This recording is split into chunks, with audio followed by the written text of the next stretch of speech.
Yeah, I mean the Klay Thompson injury makes it harder, but Stephen Curry is so damn good. So like I don't want to rule it out as long as he stays healthy. Because if we want to talk about cursed, man, uh, the Warriors in the last like 2 or 3 years have been a little cursed ever since they went on their dynasty run.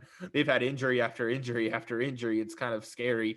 But yeah, if Curry can stay healthy, if that team clicks, um, I think he has a legitimate chance to contend for there. Klay Thompson, like losing Klay Thompson hurts. It really does hurt his chances, but he's still up there. I'm not going to deny that. I mean, Curry for MVP could happen. I like it. Just because it. Remember what we talked about when it was something that was similar. We saw it could something similar we saw when Durant went to Golden State and Russell Westbrook pretty much averaged a triple double like every game. Like that is something we could see again from Curry, not averaging a triple double because he's not going to get 10 rebounds a game because Russell Westbrook is 6'5" and an athletic freak at a point guard position. Is 40 plus points unreasonable to think about? No, it's not. No. And if he's not going number one in your fantasy league, you have something wrong with you. But like straight up, you got something wrong with you. You got something help.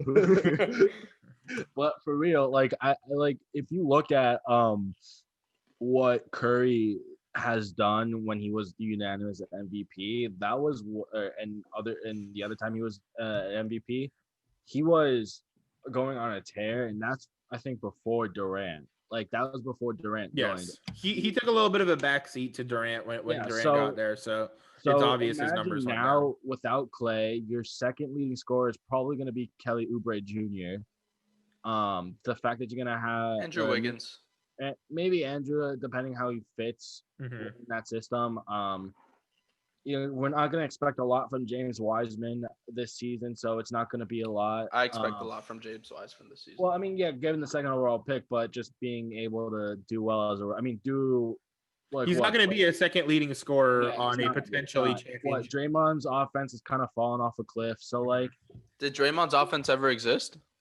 It kind of has. He did get a triple-double in the NCAA playoffs. It kind of has. Yeah. Dude, we like to poop on Draymond Green, but you like to poop on him? Good player. Yeah, we love to poop on Draymond Green here. Do not speak for me. Y'all are Odell? What the hell? No, but you know what I mean. Like, we like to talk smack about Draymond Green, but he was a very good player on that team. Like, offensively, complimented them very well. Offensively, he wasn't terrible. Like, he wasn't the greatest, but, like, obviously the main scorers were going to be Harrison Barnes, Klay Thompson, Curry, and then Durant came around, and then, others. So, I definitely Draymond could definitely be in that. He was a competent offensive scorer, but I think Curry for MVP, if he averages, I want to say like 35 plus and 10, I definitely think that it goes to him. There's no way. The NBA misses Steph Curry. I mean, how different has it felt in the past few years where like the Warriors weren't the Warriors, and we've been so accustomed to the Warriors being this great franchise that is just dominant in the NBA, and for a good portion of our lives. I know it's like 5 years that they were dominant, but like that's a long time.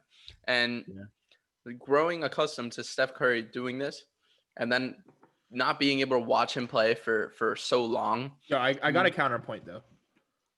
Go ahead. He just got whooped by Charles Barkley at golf. We want to talk about an NBA player getting whooped. Let's talk about Nate Robinson going face first on the mat to Jake Paul. He went face first into like Jake Paul himself. He was just going like this, getting him to punch him, thinking that it would work. I mean, I have never seen such a bold tactic. I don't know. I don't know what the tactic was. It was a bold tactic fighting someone 8 inches taller than you.